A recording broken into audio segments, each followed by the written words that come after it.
Welcome back, my technomancers. It's your girl Sapphire here, and a funny thing happened on Friday afternoon. I'm like chilling down here in my office. Okay, I'm like I'm playing some Clone Hero, you know. I'm just like I'm vibing. You know, I'm chilling out. I've got a curling game in the evening, not too much going on. And I'm just like relaxing and stuff, and all of a sudden, what's that? Whoa, it's a ping from my boy Ryujin. And he has a brilliant question for us. What parts of a PC setup can we buy used? And what ones should we always buy new? Now, I thought this was a really neat idea because I think there's a lot of hearsay and such, and there's a lot of opinion and not a lot of technical reasoning to why people tell you to buy something used versus new. So today we're going to break it down. My lovely girlfriend Autumn and I have done some research, and we're going to figure out not just what parts you should buy used, what parts you should buy new, but what situations you should do each, and why. We've got technical reasoning and the optimal situations for every part of your PC machine. There will be chapters set for each part if you want to skip to whatever part you're interested in right now. Otherwise, let's get right into it. So, first things first, where am I getting parts if I'm getting them used? Because there's an art to buying used parts. If you're in the US, you'll see a lot of eBay, a lot of Facebook Marketplace. You'll see some listings on OfferUp, Craigslist. The last three of those, there'll be some haggling to do. eBay and then stuff like Amazon Refurb is a bit more of a risk in the sense that you usually want to check your seller, you know, make sure they have good feedback. Just make sure they're not like very blatantly going to scam you. Most of these places have good buyer protection, but use your brain cells. Read the reviews. If they have 40% positive feedback or they have like 2 reviews total, you probably shouldn't give them $700 for a graphics card. Aside from that, Canadians like myself have Kijiji, Gumtree's relevant in a bunch of markets. It really depends on your area. Anybody who isn't in a predominantly English-speaking area who wants to throw in their 2 cents on that one, please do in the comments. Other than that, now that you guys have your brain cells, know where to find some stuff, let's get into our first part. We're going to go down the typical PC part picker list here, and we are going to start with the Central Processing Unit. Arguably the most important part of the computer, since it does, you know, the computing. As for buying these used, it's actually pretty hard to break a CPU. They don't really wear out. You can buy working 15 to 20-year-old CPUs very, very cheaply. They're everywhere. They don't really die. The only way you would ever damage a CPU is if you're overclocking it, you mess with the voltages, and you don't know what you're doing. So 99.9% of the time, any used CPU you buy that is listed as in working condition is going to work. It's not going to have any issues. You can run it forever. So basically, buy it used? Sure, no reason you can't. I typically recommend that you buy used CPUs if you're on a super low budget. So if you don't have like your basic Ryzen 5600, i5-12400 money, you can get like a used 3600 or 10400 or whatever, and you can have a pretty good gaming experience, pretty good desktop usage experience for a very low price. The other situations where you're going to want to look at a used chip are if you're on an older platform and you don't want to change your motherboard. Let's say I had like a B360 Intel motherboard from 2018 lying around. I've got like an i3-8100 or something on it. And that's when you look at your 8700s, your 9700s, that kind of thing used. And this particular 8700K that I've just shown you here is really, really interesting because it's situation number 3 where you might buy a used CPU. And that is, if you're interested in overclocking, then buying CPUs that the previous owner knows overclock well can be valuable. Lots of people on HardwareBot will trade binned CPUs that they know have like good memory controllers, good cores. You do have to be a little bit careful with this because obviously you need to know the previous seller didn't break it, but there is an argument to be made if you want that maximum performance that buying something like this D-Lit at 8700K might be an advantage to you. If you're the sort of person who cares about this, you know who you are. Situations where you probably don't want to buy a used CPU is if you're on a modern platform, you've got a good build budget. There's really not a whole lot of advantage to buying any newer chips used, especially if they're higher end. Like if we look at the price of a 13700 on PC Part Picker right now, you're going to see that the price is actually pretty reasonable for a 16-core chip. And then we look at the used market, and there's really not an advantage. It's $30, just get the warranty. You can, if you're buying an i7, you can afford it. Onwards and upwards.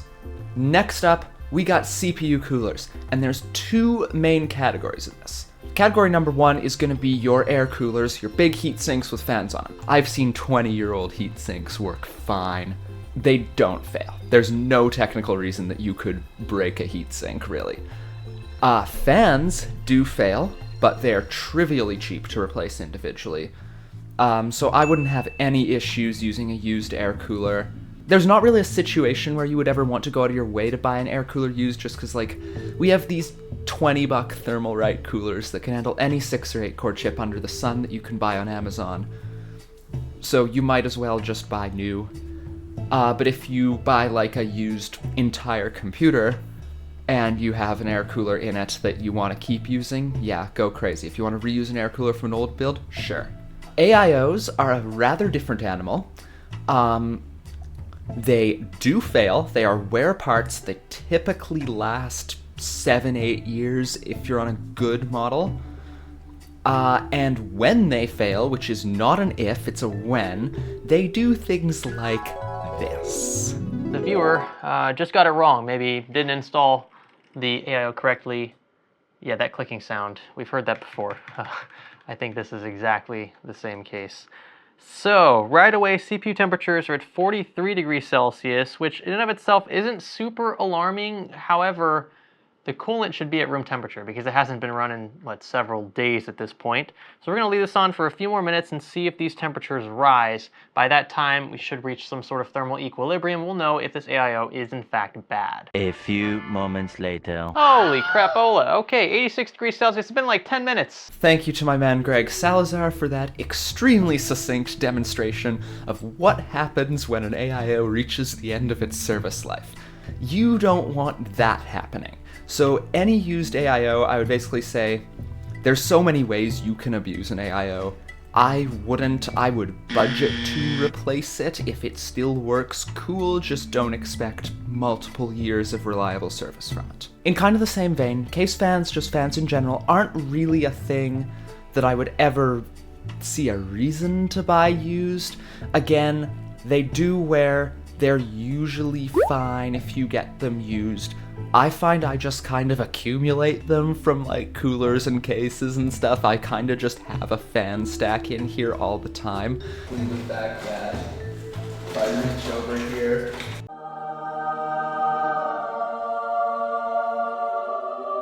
So I would be perfectly fine using those fans in a build. Cheap sleeve bearing fans might fail if you mount them. If you mount them like at the top of a case, so they're not vertical. So just keep that in mind. They're generally not mission critical. It's generally not like a huge concern. But when you can buy 3 Thermalright C12s for $15, you might as well just buy new if you need new fans.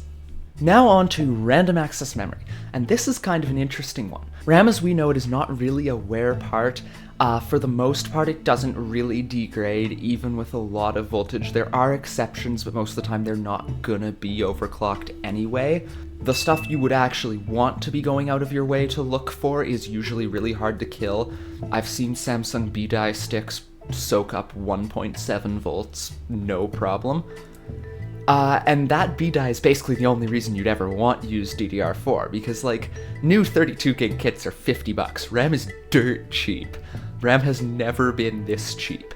So the only reason you would really want to buy used for DDR3 and DDR4 is you'd want to go out of your way to find sticks that you know are going to overclock really well, because The really fancy sticks you aren't going to find new. They're not in production anymore. It's a DDR5 world now. So if that's the case, if you're looking for some fancy DDR3 or DDR4, no reason you can't buy used. You'll probably have a perfectly good experience.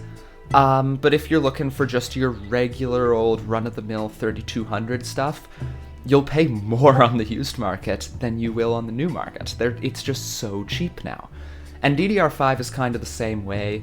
Again, no reason you couldn't buy used, the dies don't degrade, but I challenge you to find anything better than a $90 6000 CL30 kit. Find me a used deal that makes more sense than that. You won't. Right, now to move on to storage. And this is getting to the fun part of the video, I think. SSDs, pretty simple. SSDs, like AIOs, are wear items. They have a limited lifespan that is actually set out in the specification of the SSD when you buy it. They don't last forever. Think of each NAND cell on an SSD as a trap for an electron, and every time an electron spins around in there, it damages the trap a little, and eventually it'll just break out. You run an SSD for enough time, eventually they wear out. And when they fail, they usually don't give any warning. They just kinda tend to blink out of existence. A modern 1TB SSD is usually good for something like 500 terabytes written. They're hard to wear out, not impossible. Again, if you get a used SSD in a system and it's working and the crystal disk check comes back good, then sure, use it. I wouldn't go out of my way to buy a used SSD. I'd budget to replace it if you are going to use them. I wouldn't repurpose them. Honestly, just don't bother going out of your way for used SSDs. The main problem is just that way too often you're going to get a used SSD and the crystal disk info is going to look like this.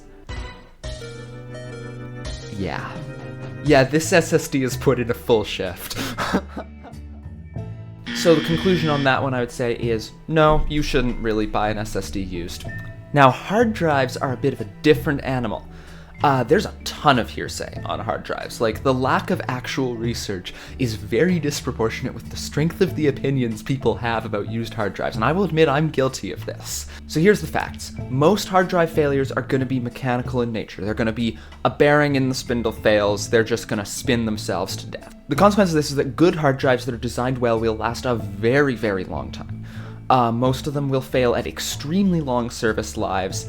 I just retired a few months ago a couple of hard drives that had been in service for over 11 years.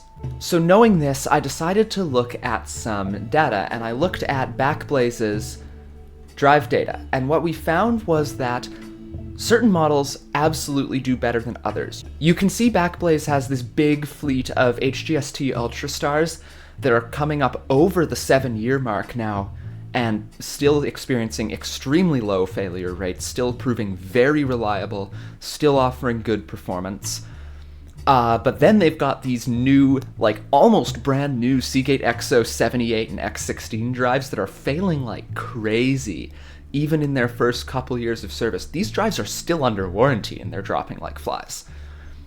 Now, obviously, Backblaze's drives are going to be in data centers, they're going to get warm, they're going to constantly be under heavy load. So most of this is only relevant if you're building a server that's going to get hit pretty hard. They can be okay to buy used, they can give you very reliable performance, they can be totally fine. But you need to make sure that they're a model you know will be reliable, not a brand. Never buy by brand. So you gotta know it'll be reliable, it's gotta be in good shape, no bad sectors, no signs of wear. If you can get a CDI on it before you buy, that's amazing. And make sure that price-wise it's worth it. A lot of individual used hard drives are either going to be low capacity or just way too expensive. The main time you're going to see these be better value is when you want a bunch of drives at a time, and you'll see here you can get these 10 Seagates here for $650. Buying equivalent drives new would cost double that. So when you're looking at these volume purchases of enterprise class drives for servers and stuff, then yeah, absolutely. Make your giant ZFS array. You're budgeting for failure anyway, so you'll save a lot of money. Personally though, I think my data security is worth not worrying about failure. Your mileage may vary. If you find a deal, used hard drives can be acceptable. Just be methodical about it. Alright, so here's a scorching hot take incoming for you. Not only are used GPUs fine to buy, they are objectively the correct play if you're the sort of person who's willing to do maintenance. Let's be real. New GPUs are kind of a mess right now. Nvidia's pricing, even with the super refresh, is, well... So, Nvidia, you. Yeah. AMD, for some reason, is still struggling mightily to get working drivers for their 7000 series cards, to the point that Googling RX 7000 drivers shows in the first screen of results Reddit threads complaining about them not working. And Intel Arc is, well, they're doing their best. They're really trying.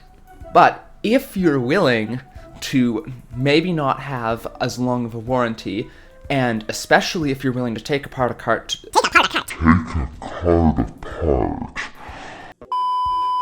Especially if you're willing to take a card apart to repaste it, repad it, if you're really anal about temps, you can get a deal in basically every budget class. Consider the following. You're a gamer on a budget. You don't want to cope with a 1650. Go. Used card. You're looking for a flagship gaming card. You don't want to spend $1,000 for whatever the hell Nvidia is selling now, and you like overclocking. Boom. Look no further. Or you're building a workstation and you need professional driver support because maybe you get paid to use SolidWorks 40 hours a week. You need an encoder for a Plex server.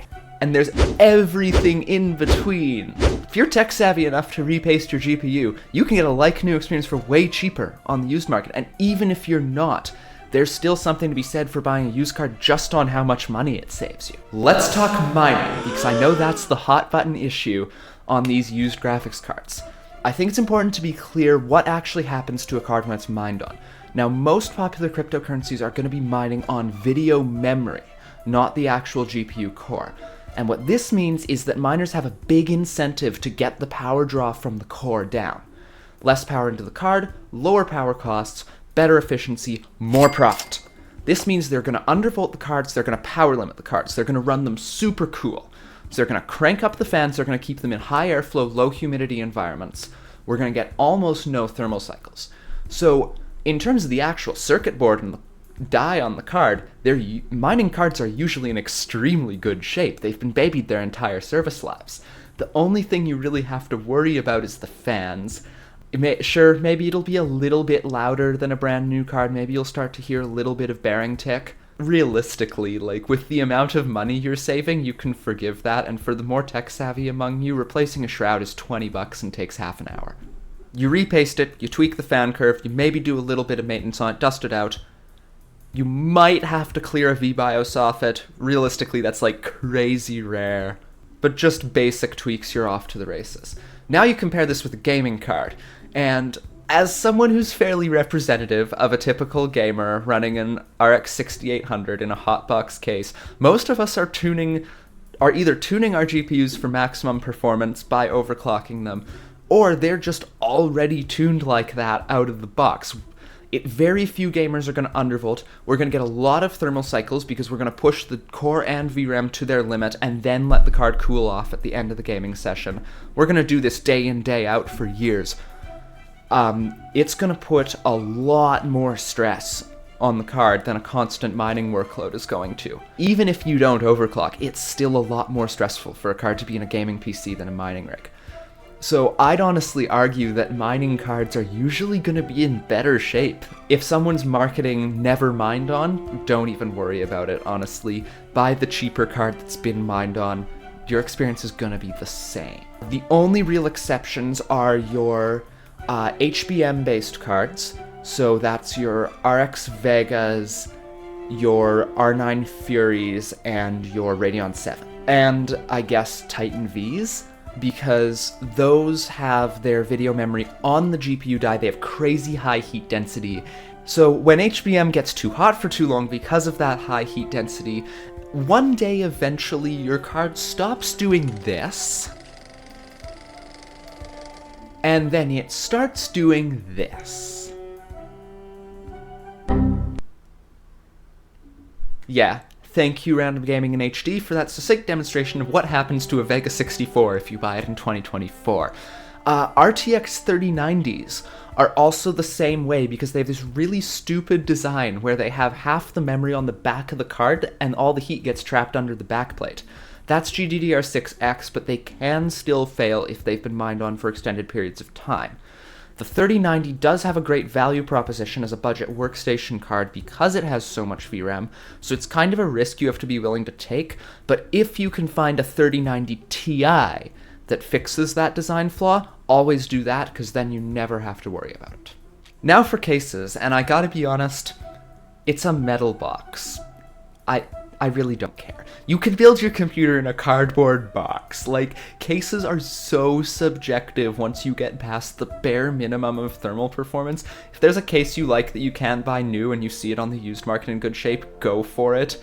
Like, it's pretty easy to tell when a case has been abused. If you were buying a used car and somebody smashed the bumper in half by crashing into a tree, you would probably have concerns about the car. Cases are the same way. You do you, pick what you like, build a computer that makes you happy to look at. Power supplies.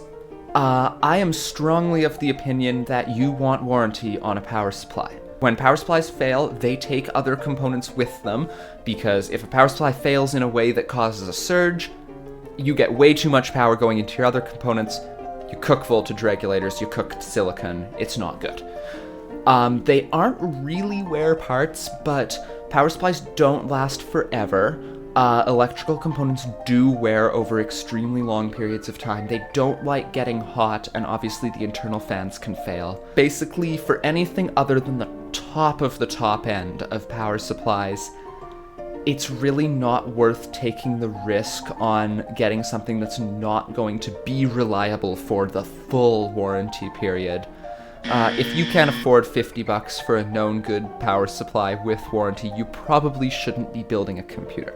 Now, I recognize risk is your probability times consequence, and the probability of a used power supply failing is pretty low, but the consequence is bad enough that I would want to mitigate that possibility as much as possible.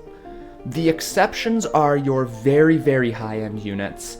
They're typically very over-engineered, very well-cooled, and tend to have very light workloads. Your Corsair AXIs and HXs, your EVGA G2s, P2s, T2s, your super high wattage Superflower units, your Silverstone Halas, basically really, really fancy $300 power supply. So you can pretty safely buy like a T2. The T2 in particular is very desirable for overclockers. Those of you who are interested in that will know it's because you can shove like 2,000 watts through them and they won't break. If you care about that, you know who you are and what you're looking for. I don't know why you're watching this video. Now, these last couple components aren't really your primary components of a computer, but I think the market is really interesting. So Autumn and I decided to do a little research and add them. Wi-Fi cards, pretty simple market. Just buy an AX210. They're $30. There's no other reasonable alternatives. Everything else is either going to be slow or give you driver hell.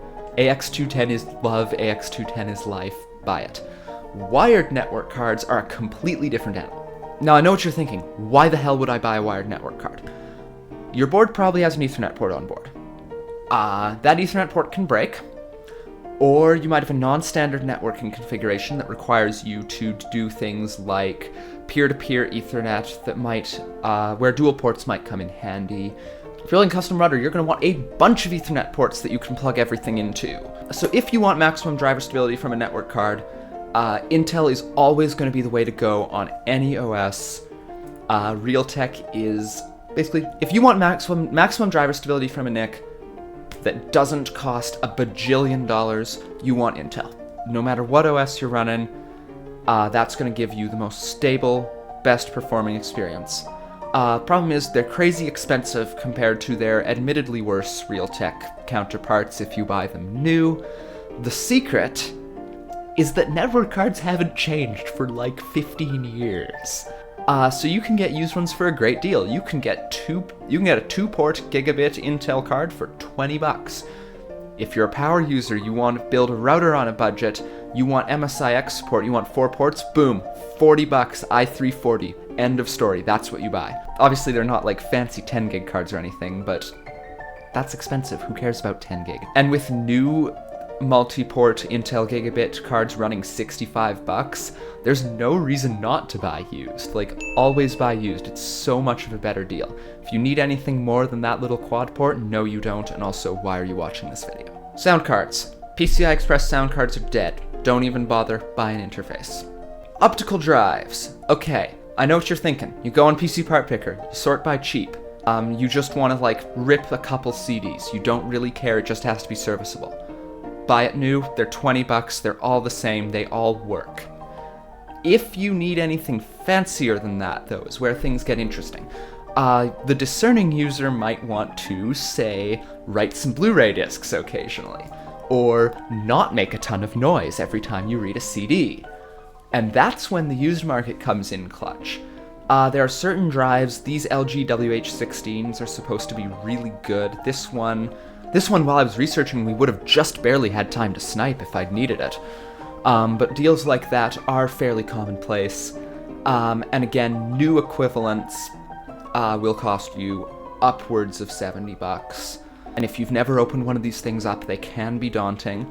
So if you're the sort of tech-savvy user who would, like, be open to repasting a GPU, you might be open to buying a used optical drive, cleaning it up. Otherwise, if you want something that just works, you probably want to buy new and have your warranty and not have to do any maintenance on it. Right, so that about covers all the internal components of your PC, little market analysis, whether you should buy them new or used. I hope this was helpful to y'all, hope it was super informative, and yeah, I'm gonna keep buying my used parts personally because it's the only way I can satiate this addiction. Anyway, there may be another video coming on this later on peripherals, depending if there's demand for it, so stay tuned for that one and any of my other content. Make sure to drop a like, subscribe if you want to see more tech content like this, as well as me screwing around in video games, and I will see you in the next video. Thank you all for watching. Bye!